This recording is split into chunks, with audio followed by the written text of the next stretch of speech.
Hello दोस्तों, नमस्कार। मेरा नाम है प्रशांत। स्वागत है आप सभी का आपके अपने यूट्यूब चैनल स्मार्ट सैल्यूट में। दोस्तों, केंद्र सरकार के द्वारा यूनिफाइड पेंशन स्कीम लाई गई और इसको बताया गया कि ये पुरानी पेंशन स्कीम से भी बहुत अच्छी है। अब इसी चीज को देखते हुए लाइव न्यूज चैनल पर विजय कुमार बंधु जी ने भाजपा प्रवक्ता के सामने एक शर्त रख दिया कि आप यूपीएस और ओपीएस में चयन करने का मौका दीजिए कर्मचारियों को, और जो कर्मचारी चयन करेंगे वो आपको लागू करना होगा। अब इस पर भाजपा प्रवक्ता ने जवाब क्या दिया, ये देखने वाली बात रह गई दोस्तों। आगे वीडियो में बताया गया है, जाने के लिए देखने के लिए बने रहेगा वीडियो पे। चैनल पर है तो चैनल को सब्सक्राइब करिए, बेल आइकन दबाइए ताकि ऐसे वीडियो आपको मिलते रहें और आप हमेशा अपडेट रहें। चलिए बिना देरी करते हुए वीडियो को स्टार्ट करते हैं। आप भाजपा प्रवक्ता ने कहा कि ये अंतिम नहीं है, मतलब अंतिम नहीं है। जैसे एनपीएस से यूपीएस हो गया, जैसे ओपीएस हो गया, तो ओपीएस से यूपीएस हो गया, तो यूपीएस से ओपीएस भी हो जाएगा। हम इनके बयान का स्वागत करते हैं।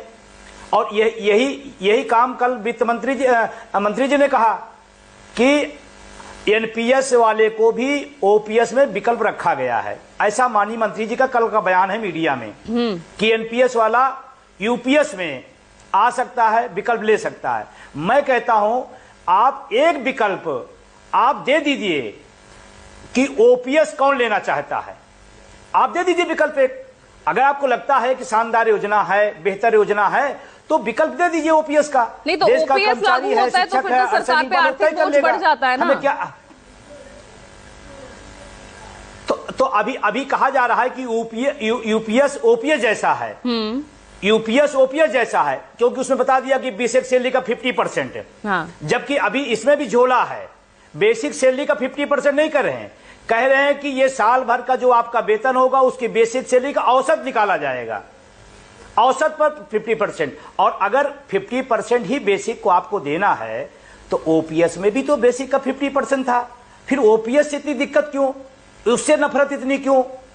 और 20 साल आज इसको हो गए, लगभग 4 से लेकर 24 साल। इस 20 साल में जिन लोगों ने एनपीएस का टेंस झेला है, जिन लोगों ने इस एनपीएस में पीड़ा सही है, उसका क्या होगा? कल आप 20 साल बाद इसको बदल दे रहे हैं, आगने वाले 5 साल बाद, 10 साल बाद फिर यूपीएस को बदल देंगे। तो नहीं, तो उनके लिए व्यवस्था की है ना, तो एरियर ब्याज के साथ मिलेगा, ये उनको व्यवस्था दी है। अब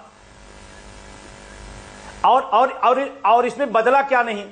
एनएसडीएल वही है, पीएफआरडीए बिल वही है, 10% कटौती वही है, सारी चीज तो वही है। आपने किया क्या? आपने सिर्फ एक नाम बदला है। वैसे भी ये सरकार नाम बदलने में होशियार है, हर चीज का नाम बदल देती है, तो नाम बदलने से काम तो नहीं बदल जाएगा। और अगर बदलना ही है तो मैं बड़ी विनम्रता से कहना चाहता हूं सरकार से, आज आपको मैं बताऊं, पूरे देश का कर्मचारी एनपीएस से जितना नफरत करता था, जितना दुखी था, उससे ज्यादा ओपीएस पर उसकी प्रतिक्रिया आ रही है। और जिन लोगों की बात किया इन्होंने कि वहां पर कर्मचारी नेता थे, मैं आपको बड़ी जिम्मेदारी के साथ कह रहा हूं, एक भी आदमी, सबके सब ओपीएस ले रहे हैं जो कल प्रधानमंत्री की मीटिंग में थे। अगर इतनी खूबसूरत ओपीएस है तो वो क्यों नहीं छोड़ देते हैं? हमको ज्ञान दे रहे हैं, वो ओपीएस लेंगे और हमको एनपीएस कभी बताएंगे अच्छी है, फिर कभी ओपीएस बताएंगे अच्छी है, ऐसा तो नहीं होगा कि आपके कर्मचारी संगठन ही इस मुद्दे पर बट जाएं। नहीं, कर्मचारी संगठन बटेंगे, जो ओपीएस के अंदर हैं वो पहले भी छल किए, आज फिर छल कर रहे हैं। 2004 में इन्हीं लोगों की वजह से एनपीएस आई, आज इन्हीं लोगों की वजह से ओपीएस सरकार ला रही है। कर्मचारी इकट्ठा है, कर्मचारी तय कर रखा है, हमें चाहिए ओपीएस, हम उससे पीछे। और जो टेस्टिंग है, जो बेहतर है, जो सामाजिक सुरक्षा का पैमाना है, उससे आप भाग क्यों रहे हैं? अगर हमने 20 साल, 25 साल, 30 साल सेवाएं दी हैं, तो सामाजिक सुरक्षा देने में आपको पीड़ा क्यों हो रही है? क्यों आप इधर से उधर खेल कर रहे हैं? 10%, 14%, 18%, और जो 18%, 18.5% देने की बात करी, ये देश के टैक्स पेयर का पैसा है, क्यों आप पैसा दे रहे हैं लोगों को? लेकिन जो आपके मंजीत सिंह पटेल है वो तो कह रहे हैं कि इससे बेटर तो एनपीएस है, वो तो ये कह रहे हैं इससे बेटर तो एनपीएस है। मैं कह रहा हूं कि सबसे बेहतर ओपीएस है, और इस देश का 1 करोड़ से ज्यादा एनपीएस में जो पीड़ित है वो ओपीएस के पक्ष में खड़ा है। आज भी लगातार लोगों को ट्वीट आ रहे हैं, only OPS, no NPS, no UPS. Manjeet Singh Patel आप ही के हमारा नहीं, हाँ नहीं, मंजीत सिंह पटेल आप ही के राष्ट्रीय अध्यक्ष है ना। मैं बता रहा हूं पूरे देश, मैं बता रहा हूं, पूरे देश का जो कर्मचारी है वो एक लाइन में, एक स्वर में खड़ा है। हमें ओपीएस चाहिए, कम है दे दीजिए, पुरानी है दे दीजिए, हमें कोई दिक्कत, हमें ज्यादा क्यों देना चाहते हैं आप? हम जब तैयार है पुरानी लेने को, देश का कर्मचारी तैयार है, तो आपको दिक्कत क्या है? हमें कम वाली दे दीजिए, पुरानी वाली दे दीजिए। तो ठीक है ना, थोड़ा सरकार आगे बढ़ी ना, आपके आंदोलन का, आपके विरोध का दबाव पड़ा तो सरकार आगे बढ़ी। ये बिल्कुल इस बात से मैं सहमत हूं। हाँ, इस बात से मैं सहमत हूं कि आंदोलन का असर पड़ा, लोकसभा चुनाव के परिणाम का असर पड़ा, और अभी हरियाणा महाराष्ट्र में जो चुनाव है वहां की इंटरनल रिपोर्ट है कि पेंशन आंदोलन ने इस सरकार को नींदें हराम की हैं, और ये हमारे आंदोलन की ताकत है, देश के जो नौजवान इकट्ठा है उनकी ताकत है, और इसी ताकत पर एक दिन हम सब लोग ओपीएस लेंगे। अभी माननीय जी ने बहुत अच्छी बात बोला, प्रवक्ता ने, कि जब एनपीएस अंतिम नहीं थी तो यूपीएस भी अंतिम नहीं है, तो अगला कदम ओपीएस पर। ठीक है, तो अनुमा आचार्य, ये आप ही के एक चुनावी हथियार पर। दोस्तों, आपने भी एक पॉइंट नोट किया होगा कि जितनी भी न्यूज चैनल्स पर ओपीएस के रिगार्डिंग डिबेट्स होती हैं, उसमें जो भी बीजेपी पार्टी के साइड के प्रवक्ता जी होते हैं, वे ऑलवेज यूपीएस का सपोर्ट करते हुए दिखाई देते हैं कि उनके अकॉर्डिंग जो यूपीएस स्कीम है वो बहुत ही अच्छी स्कीम बताई जाती है। हालांकि वो खुद पुरानी पेंशन योजना का लाभ ले रहे हैं, लेकिन फिर भी यूपीएस की बड़ाई करते हुए नहीं थकते हैं।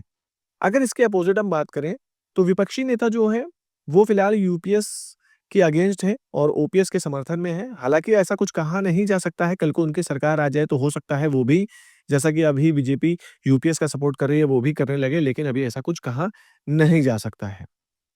जब ये चीज़ें रखी गई न्यूज़ चैनल पर कि यूपीएस स्कीम बहुत अच्छी स्कीम है और ऐसा है, वैसा है, कई चीज़ें बातें बताई गई, तो फिर जब विजय बंधु जी को बोलने का मौका दिया गया, तो देखा जैसे आपने कि विजय कुमार बंधु जी ने एक तो उम्मीद जो होती है ना दोस्तों, कि बोलते हैं उम्मीद नहीं हारना है, वो आपने इनकी बातों में समझ लिया होगा, देख लिया होगा। एक इसमें झलक जो है उम्मीद की, वो आपको दिख गई होगी कि जैसे सरकार ने एनपीएस का यूपीएस किया है, वैसे यूपीएस का ओपीएस भी होगा एक दिन।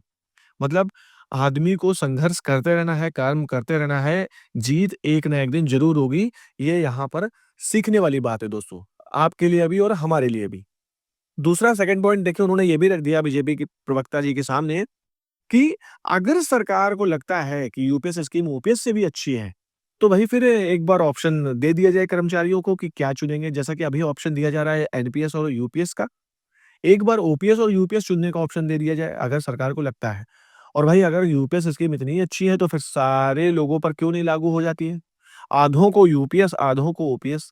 ये किस प्रकार की एक नियम निकाला गया है, कैसी प्रणाली है, ये आधों को समझ में अभी नहीं हो पा रहा है। तो कई चीज़ें जो डिबेट में जैसा कि आपने देखा कि रखी गई, और इस पर बीजेपी प्रवक्ता बोल नहीं पाए।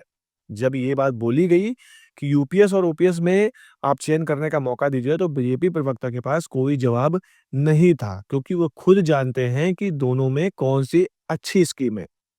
बट फिर भी कर्मचारियों को ज़बरदस्ती यूपीएस स्कीम थोपी जा रही है।